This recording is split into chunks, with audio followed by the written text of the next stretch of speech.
एक छोटे से गांव में एक लकड़हारा रहता था।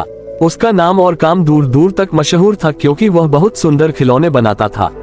उसके बनाए हुए खिलौने राजमहल की शोभा बढ़ाते थे। राजा ने उसे कई बार पुरस्कार भी दिए थे। एक बार नगर में खिलौनों की प्रतियोगिता हुई। लकड़हारा उसमें लकड़ी से बनी एक गाने वाली पिटारी लेकर गया। राजा को वह खिलौना बहुत पसंद आया। सभी सोच रहे थे कि पहला पुरस्कार उसी को मिलेगा। जब राजा पुरस्कार की घोषणा करने के लिए खड़े हुए, तभी एक व्यक्ति दरबार में आया। उसके साथ एक अत्यंत सुंदर लड़की थी, जिसने भव्य पोशाक पहनी हुई थी। उस व्यक्ति ने राजा से कहा, महाराज, मेरा नाम कमलनाथ है।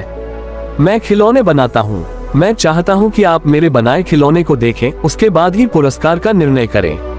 राजा ने कहा, ठीक है, दिखाओ अपना खिलौना। कमलनाथ ने उस लड़की की ओर इशारा किया और बोला, महाराज, ये बोलने वाली गुड़िया है। मैंने इसे बनाया है। राजा ने आश्चर्य से कहा, बोलने वाली गुड़िया? दरबार में सभी लोग चकित रह गए। कमलनाथ ने कहा, महाराज, मैं जादू जानता हूँ। इसी जादू से मैंने ये बोलने वाली गुड़िया बनाई है। दरबारियों ने उस गुड़िया को छू कर देखा। वह हाड़ मांस की जीवित लड़की जैसी लग रही थी। यह अद्भुत बात थी। किसी को विश्वास नहीं हो रहा था कि वह वास्तव में गुड़िया है। कमलनाथ ने कहा, महाराज, मैं अपने जादू से और भी अनोखे खिलौने बना सकता हूँ।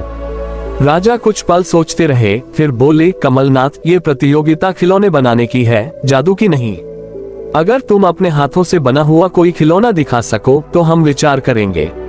कमलनाथ ने मुंह बिचकाया और बोला, जब मैं जादू से सब कुछ कर सकता हूँ, तो मुझे खिलौने बनाने की जरूरत क्या है?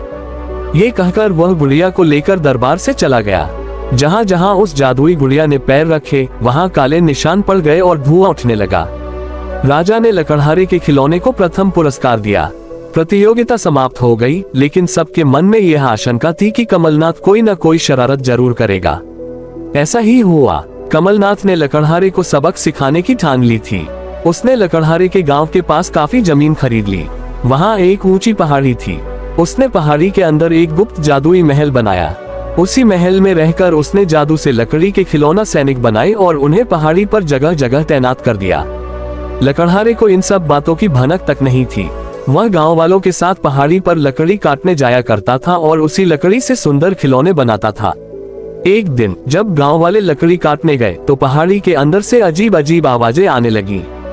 पत्थर लुढ़कने लगे, बहती नदी का पानी खौलने लगा और जमीन में दरारें पड़ गईं। डर के मारे सब लोग भाग खड़े हुए।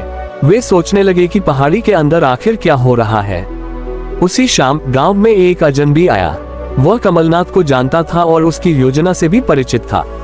उसने लकड़हारे को बताया, कमलनाथ तुमसे बदला लेने की योजना बना रहा है। वह पहाड़ी को जादू के जोर से तुम्हारे गांव से दूर खिसका रहा है। वह चाहता है कि तुम्हें खिलौनों के लिए अच्छी लकड़ी न मिल सके। सावधान हो जाओ। उस रात पहाड़ी के अंदर से जोर जोर की आवाजें आती रहीं। लकड़हारे ने गांव वालों को इकट्ठा किया। तय हुआ कि जल्दी से जल्दी पहाड़ी पर लगे पेड़ काटकर लकड़ी गांव में इकट्ठी कर ली जाए, ताकि भविष्य में परेशानी न हो। लकड़हारा और गांव वाले रात को ही पहाड़ी पर जाकर लकड़ी काटने लगे। जल्दी ही उन्होंने बहुत सी लकड़ी गांव में इकट्ठा कर ली। इस दौरान पहाड़ी का खिसकना भी जारी रहा।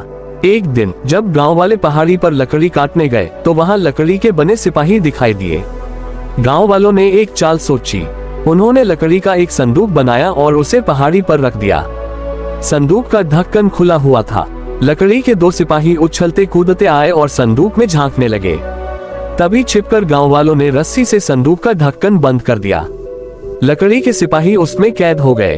गांव वाले संदूक को अपने गांव ले आए। रात काफी हो चुकी थी। उन्होंने लकड़ी के पुतलों को एक कोठरी में बंद कर दिया, लेकिन वे ये भूल गए कि खिलौने जादुई हैं। जैसे ही गांव वाले सो गए, लकड़ी के पुतले संदूक से बाहर निकल आए। वे इधर उधर घूमने लगे और उन्होंने गांव में रखी लकड़ी के ढेर को देख लिया।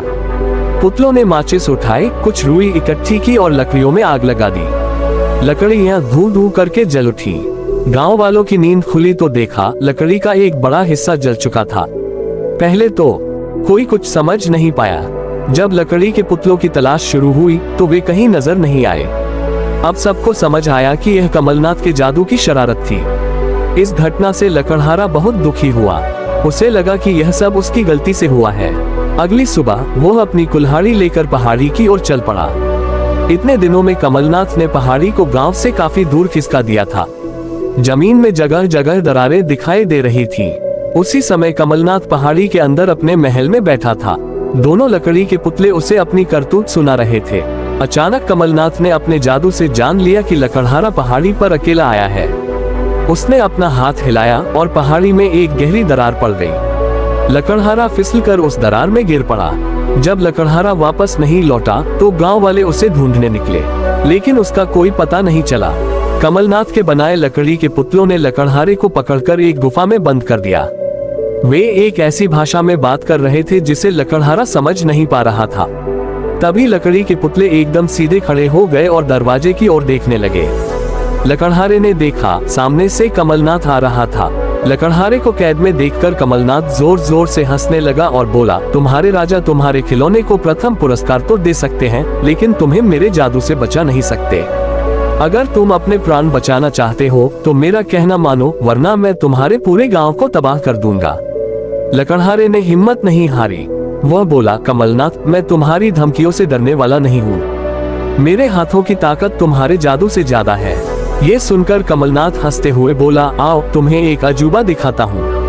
वह लकड़हारे को एक विशाल कमरे में ले गया, जहाँ सतरंगा प्रकाश फैला हुआ था और धम धम की आवाजें आ रही थी।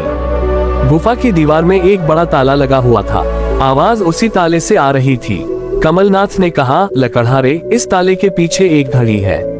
ये घड़ी लगातार चलती रहेगी और जब तक ये चलेगी पहाड़ी तुम्हारे गांव की ओर खिसकती रहेगी।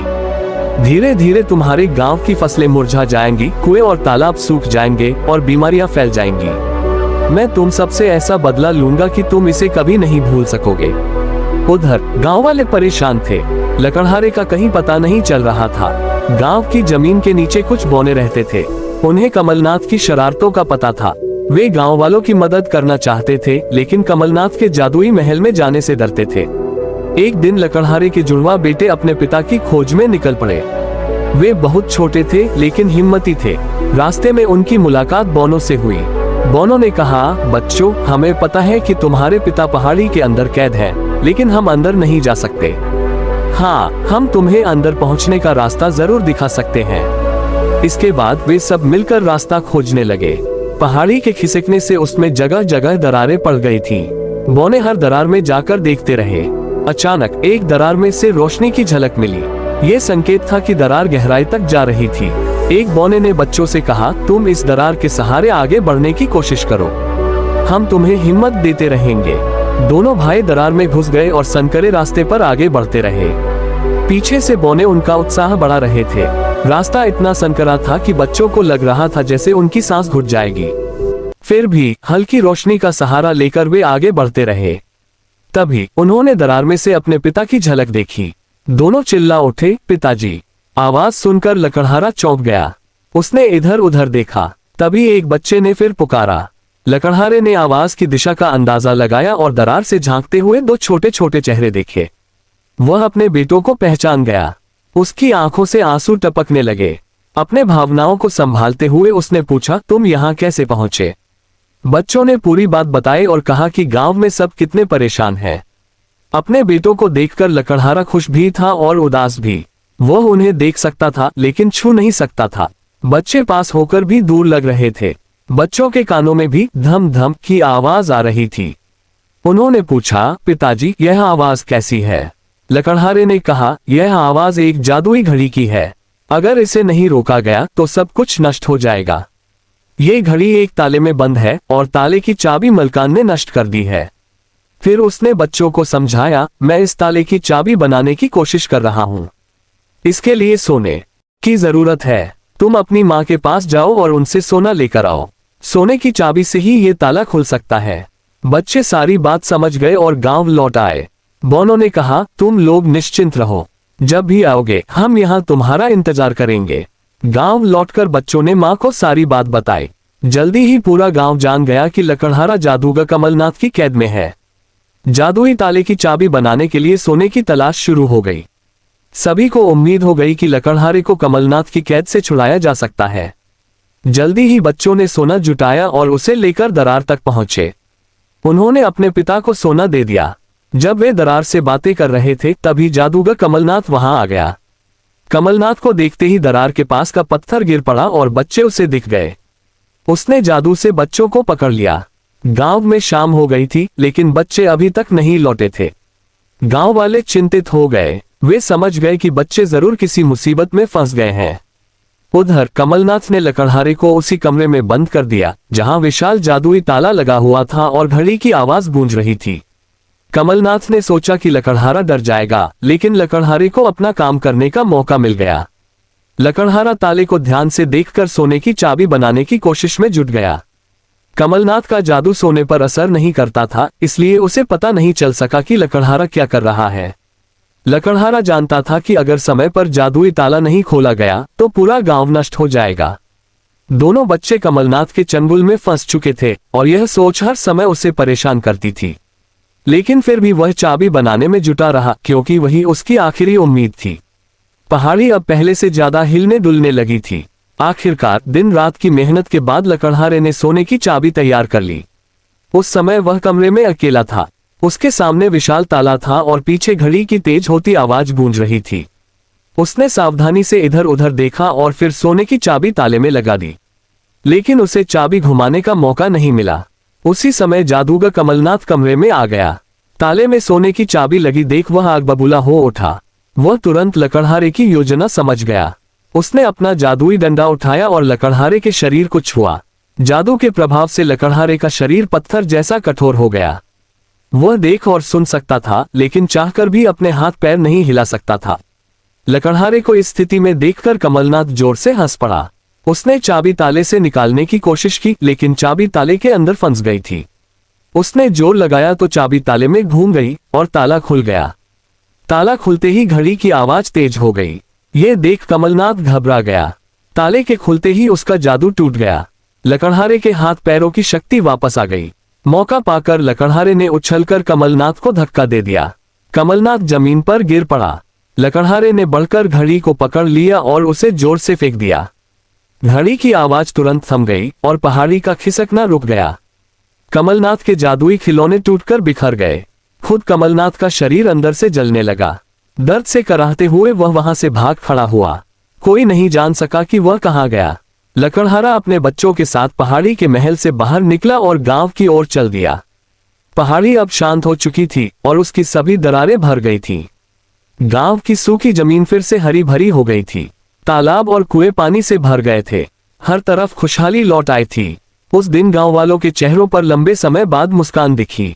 वे जीत गए थे। दोस्तों, कहानी कैसी लगी कमेंट करके जरूर बताएं और वीडियो को लाइक और चैनल को सब्सक्राइब करके बेल आइकन पर प्रेस कर लीजिए, जिससे आप प्राचीन कथाओं और कहानियों से जुड़े रहे। ओम नमः शिवाय।